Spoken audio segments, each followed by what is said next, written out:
I wanted to make this video to all of the Patriots who are out there, all across this land, all across the world. Those of us who have chose to take the uniform of this nation off, fold it up and put it away for a while, and to those who still put it on every day. I guess the thing is, I want to say thank you to everybody, those that are still out there doing it, and those that are here that are watching what's going on in this country. The first thing I want to talk about is this. Do you actually understand what it is that we are into?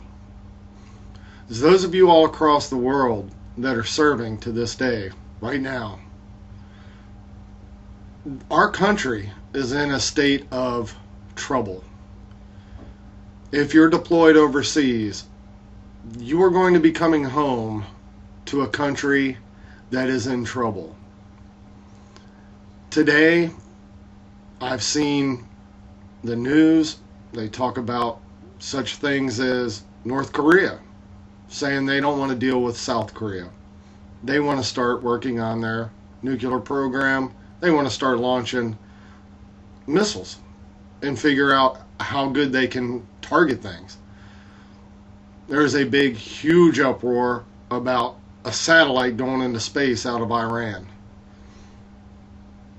Those are the kind of things that are being talked about, besides the octuplets that have nothing to do with anything.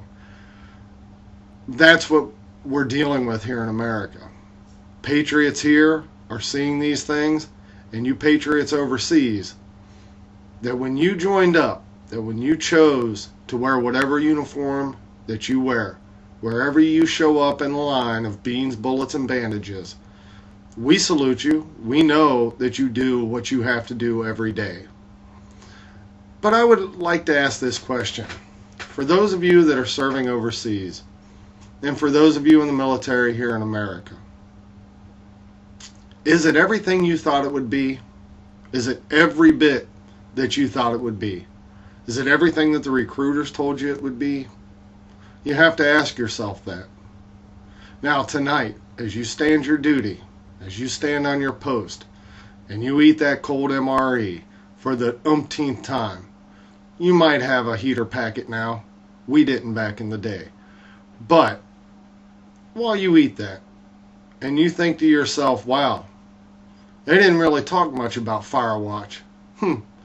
They didn't really talk much about, once I made NCO, then I'd have to be duty NCO. As you sit there on those ships tonight, in those racks, and you know that you only have a few hours before you have to get up for watch duty, is it really what they told you it was going to be? You have a lot of time to think about things. I know. I've seen it. I've done it. Hours and hours of boredom, interrupted by sheer terror, for a moment. I guess my thing is this. I've been watching all of these videos on YouTube and all the Patriot movements, and everybody on the net's talking about, oh, we need to do this and we need to do that. Well, yes and no. Yes, we need to do something, but no, we don't maybe need to get out there, put ourselves on the line only to be rounded up and go to fun places like Diego Garcia with our little black bags over our heads. We don't need to go to Bagram Air Base. No, we don't need to be renditioned. That's the one thing we have to understand. As patriots here in America that are watching our country fall apart, we're watching every bit of this nightmare, this destruction of the Constitution.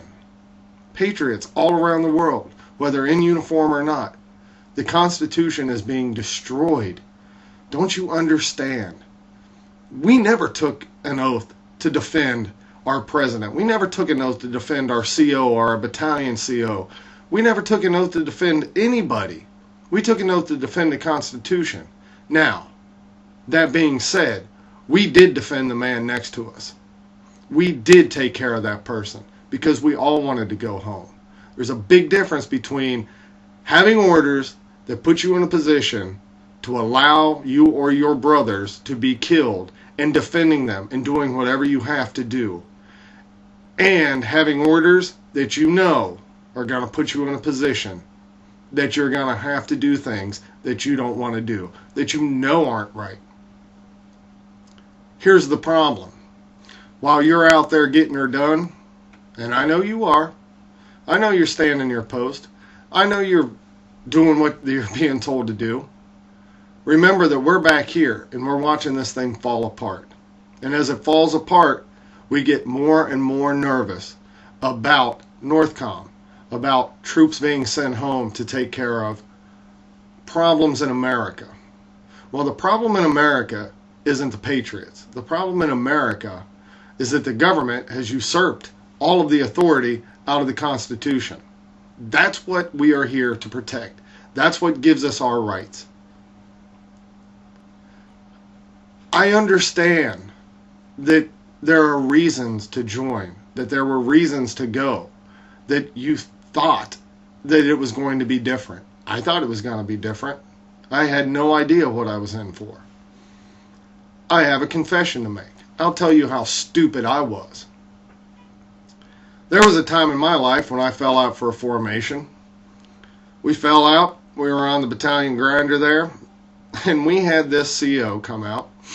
Now, he couldn't have whipped his way out of a wet paper bag, but he was all kinds of fired up. He was just filled with piss and vinegar.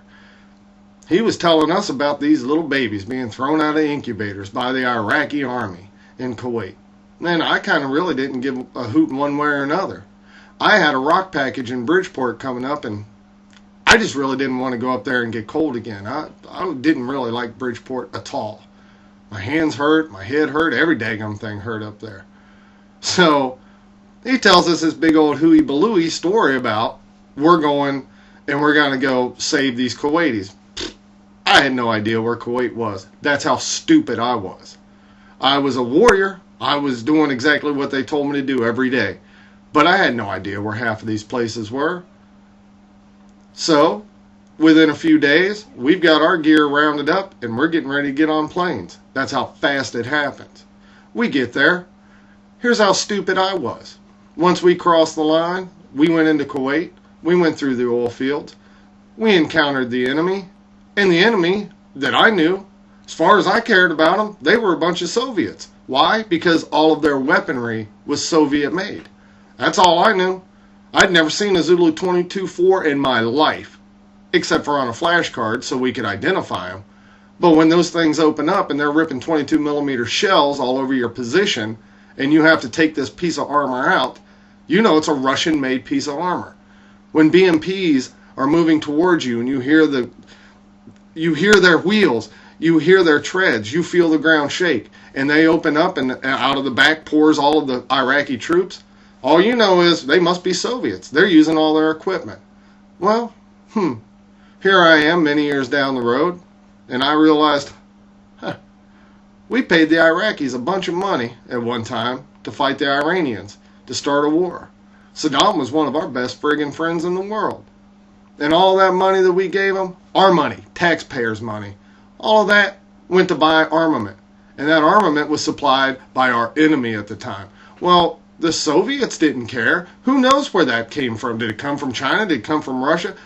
I just thought they were Soviets. That's how stupid I was. Oh, I was very intelligent about my job. I did my job well. I was as good as I could have been at it. But I didn't know anything about geopolitical anything. I just did what they told me.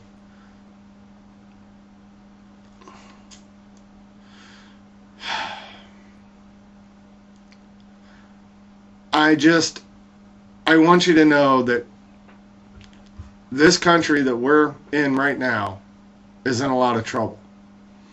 And if you have orders to come back home and you need to go into the streets and take care of problems in America, that it's not right. It's not gonna be right. I didn't know anything back then. I've learned a lot since, but it's taken me a lifetime of regrets to figure out what we were really doing. I could go on and on about the lies that I saw But I did my job. That was my job. And you know what? I enjoyed it while I was doing it.